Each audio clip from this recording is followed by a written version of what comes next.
Ceratoplastia endotelial da membrana de DCM, o DMEC. Hoje nós vamos falar das principais dicas na execução dessa inovadora, disruptiva e revolucionária técnica de transplante. Nesse vídeo eu vou pontuar passo a passo da cirurgia para que você que está começando a sua curva de aprendizado na cirurgia de DMEC consiga executar da melhor maneira possível e dar toda aquela segurança que o paciente precisa. Incisão. Na incisão devemos nos preocupar em realizar uma principal próxima ao limbo, geralmente a 90 ou 120 graus, tunelizando-a para que fique autocelante. Além da principal, são necessárias 2 a 3 paracenteses para a manipulação e abertura do botão, além da iridectomia inferior para evitar bloqueio pupilar com a pressurização. Nas técnicas de abertura e posicionamento, podemos fazer abertura assistida por bolha, tanto inferiormente após uma abertura parcial como descrito por Price, quanto inserir uma bolha entre os dois rolos, acima do botão e abaixo da córnea, como descrito por Dapena e colaboradores, e a manipulamos para empurrar a abertura desses rolos.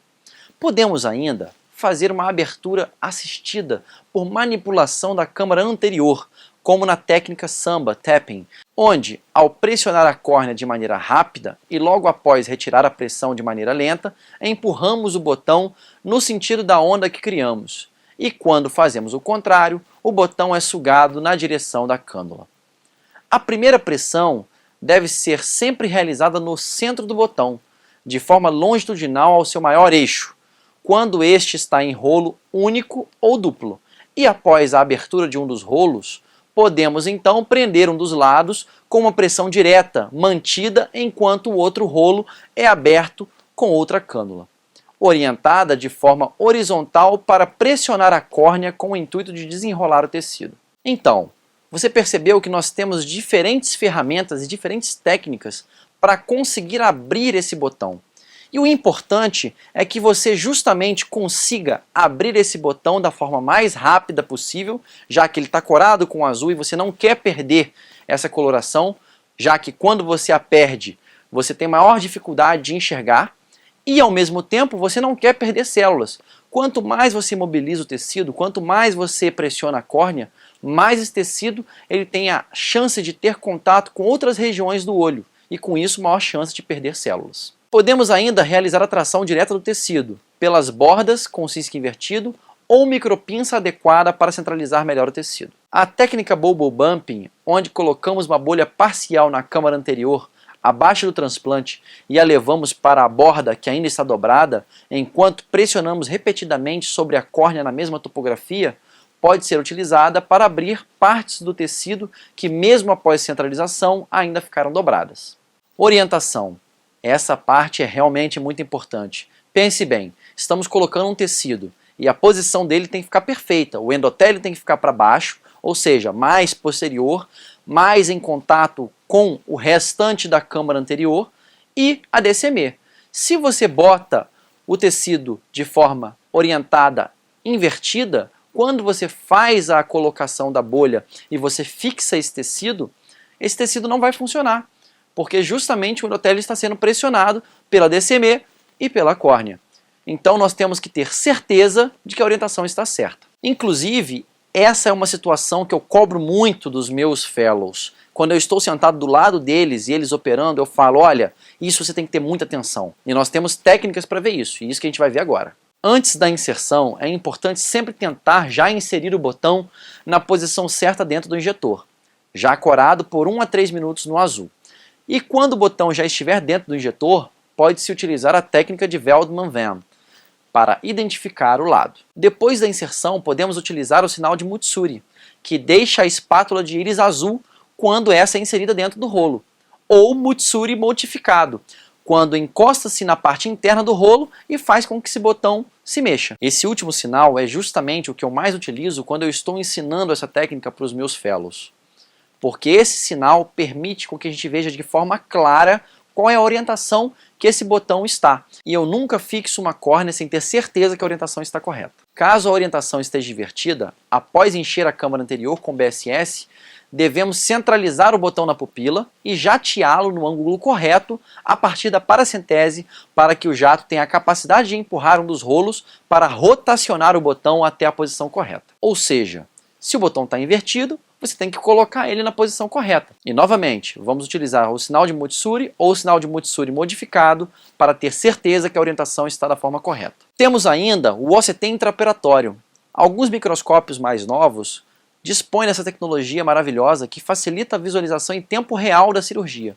Se os rolos estiverem posicionados para cima, você sabe que a orientação está correta. Se os rolos estiverem posicionados para baixo, você sabe que a orientação está errada. Quanto à fixação do botão, nós temos duas técnicas, ar com pressurização ou o uso do gás C3F8 ou SF6 a 20%, no caso C3F8 a 14%, com e sem pressurização.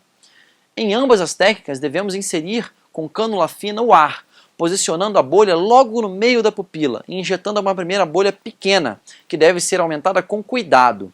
Devemos ainda pressurizar a câmara totalmente e depois fazer um escape de líquido pela paracentese. Depois, quando queremos pressurizar, devemos deixar uma pio próxima a 40. A córnea vai estar tensa, porém levemente depressível com a ponta de uma cânula, por 10 a 20 minutos. E depois devemos despressurizar, deixando a pressão menor do que 20 mm de mercúrio, ou seja, uma córnea facilmente depressível com a ponta da cânula, ainda com uma bolha total. A iridectomia deve estar pérvia para evitar o bloqueio pupilar. Para minimizar esse risco ainda mais, pode-se induzir a midríase logo após a centralização e abertura do DMEC. O uso do gás favorece as cirurgias que a pressurização é desaconselhada, como glaucoma avançado, e deve-se atentar para o uso de uma concentração isoexpansível, ou seja, que não vai aumentar de volume após a injeção em câmara anterior. Aqui, inclusive, tem uma curiosidade. O paciente que faz DMEC, principalmente aquele que faz DMEC com gás, ele deve evitar viajar de avião no pós-operatório imediato, pois justamente com a despressurização e repressurização do avião, você pode ter problemas. Rebubble. As técnicas de rebubble são as mesmas que as técnicas de fixação. Casos complexos. Pós-vitrectomia com comunicação entre a câmara posterior e anterior. Quando realizamos um caso pós-vitrectomia com comunicação, é importante pensar em uma forma de pressurizar a câmara posterior, pois a gente não quer que essa câmara faça uma sucção do botão neste sentido. Isso pode ser conseguido tanto com a injeção direta de BSS, com cânula pela pupila ou com o uso de um mantenedor de câmara anterior. Pensa bem, você está fazendo DMEC e esse DMEC ele é sugado para a câmara posterior. Você vai precisar de um cirurgião de retina. Então a gente quer evitar isso. Como evita? Fazendo justamente essa pressurização. Vítreo na câmara anterior. Devemos realizar a vitrectomia anterior e retirar todo o vítreo que possa atrapalhar o posicionamento do botão. Então você pode fazer isso tanto com o vitreófago anterior ou com a tesoura de Vannas. Alterações anatômicas. Se há alterações importantes, pode ser interessante indicar técnicas mais reprodutíveis como o Ultra Thin Disec, porque justamente quando há uma alteração importante na câmara anterior, como uma corectopia importante, como uma ausência de íris, como um tubo para glaucoma prévio, quando você vai fazer justamente o DMEC, é muito difícil você abrir e realizar a abertura. Então, principalmente aquele médico que está no início da curva deve evitar esse tipo de cirurgia e partir para uma cirurgia mais reprodutível, como o Ultra Thin Disec. Este e muitos outros assuntos sobre transplante de córnea você vai encontrar aqui. Também estamos no YouTube, Facebook e TikTok.